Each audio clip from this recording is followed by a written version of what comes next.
जी हाँ दोस्तों, बहुत सही सुना आप लोगों ने। भोजपुरी अदाकारा आकांक्षा दुबे की मौत की खबर से सनसनी फैल गई है। आकांक्षा की मौत के साथ ही कई सवाल भी पीछे छोड़ गई हैं।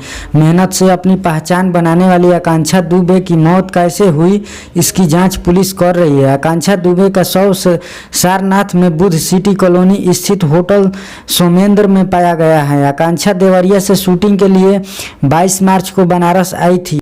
कुछ लोगों ने बताया कि कल रात 8 बजे यूनिट के लोगों को बताकर आकांक्षा बर्थडे पार्टी में गई थी और दिन में 2 बजे वापस आई। आकांक्षा को कोई लड़का छोड़ने आया था। रात 1:55 पर करीब 17 मिनट रुकने के बाद लड़का चला गया था। उसके बाद लोगों ने जाकर उनका दरवाज़ा खटखटाया लेकिन खुला नहीं। फ़ोन भी किया लेकिन कोई जवाब नहीं मिला। फिर होटल वाले ने मास्टर की ओर से दरवाज़ा खोला तो देखा कि शव दुपट्टे के सहारे पंखा से लटका हुआ है। यह भोजपुरी जगत की बहुत ही निराशाजनक खबर है और इससे भोजपुरी में